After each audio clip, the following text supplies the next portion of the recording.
Olá, investidores, uma boa tarde a todos. Sejam bem-vindos a mais um programa Giro da Semana. No cenário internacional, a semana foi pautada pelo movimento de vários bancos centrais, principalmente de países emergentes, se antecipando ao Banco Central norte-americano e começando um ciclo de corte de juros. Ao longo da semana, os bancos centrais da Coreia do Sul, Indonésia e África do Sul cortaram juros na magnitude de 0,25 pontos percentuais.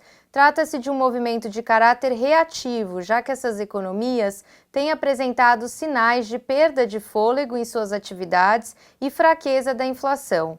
Esse movimento parece ser global, uma vez que os banqueiros centrais dos países desenvolvidos também têm emitido sinais de flexibilização na política monetária, como é o caso do presidente do Banco Central Europeu, Mário Draghi, que recentemente também deu indicativos mais dovish ou propensos a mais estímulos, salientando que, caso fosse necessário, poderia cortar juros nas próximas reuniões. Na nossa opinião, esse movimento não para por aí. Para os próximos dias, são esperadas novas rodadas de corte de juros no Brasil, Turquia e nos Estados Unidos. No caso do Fed, o início de ciclo de corte de juros tem caráter preventivo, já que os dados econômicos, principalmente do mercado de trabalho, mostram que a economia americana ainda apresenta robustez, afastando a preocupação de fim de ciclo.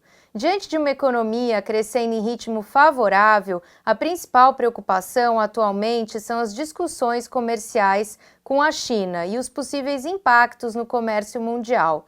Nesse sentido, nos últimos dias, vários dirigentes do Fed, como é o caso do Williams, reconheceram riscos com as negociações comerciais e as medidas protecionistas e sugeriram que o Banco Central norte-americano deve agir preventivamente, o que aumenta a nossa expectativa pelo início do corte de juros na próxima reunião, que ocorrerá no fim do mês de julho. Todo esse movimento sincronizado de afrouxamento monetário tem favorecido os ativos de risco, provocado uma apreciação das moedas de países emergentes frente ao dólar e tem gerado um ambiente e um aumento de liquidez global. Já no cenário doméstico, a semana se desenrolou com poucas novidades na frente política, já que o Congresso entrou em período de recesso parlamentar. No âmbito econômico, as atenções estiveram voltadas para a possibilidade de um anúncio de um pacote de medidas que teria como objetivo injetar recursos na economia com efeito no curto prazo.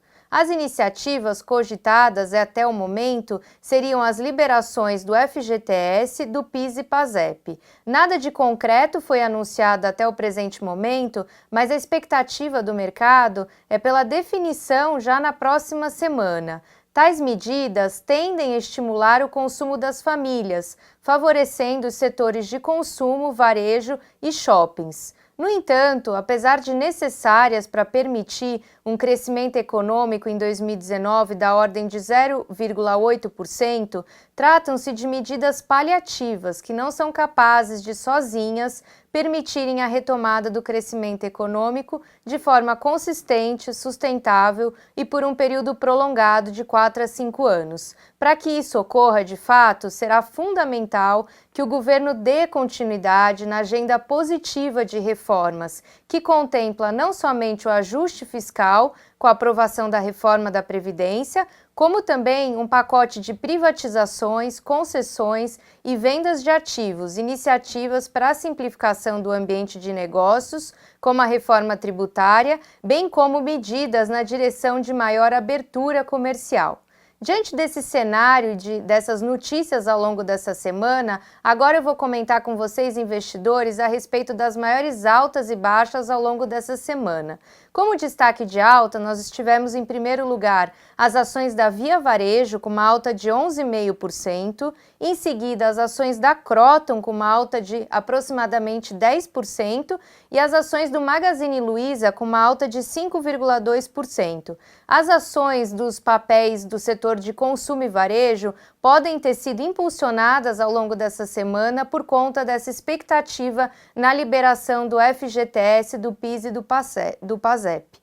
Já no caso das maiores baixas ao longo da semana, nós tivemos em primeiro lugar as ações da Smiles, com uma queda de 9%, seguido pelas ações da CVC, com uma queda de 8%, e por fim as ações da Cielo, com uma queda de aproximadamente 7%. Agora eu vou comentar com vocês, investidores, a respeito dos maiores destaques em termos de agenda para a semana que vem. No Brasil, teremos a divulgação do IPCA 15, referente ao mês de julho. Teremos os dados de conta corrente e investimento estrangeiro direto e, por fim, os dados de arrecadação e de criação de empregos no mercado formal, o dado do CAGED, todos eles referente ao mês de junho. Já nos Estados Unidos, o destaque será a divulgação do PIB referente ao segundo trimestre de 2019. Este foi mais um programa Giro da Semana. Um bom final de semana a todos e desejo bons negócios na próxima semana.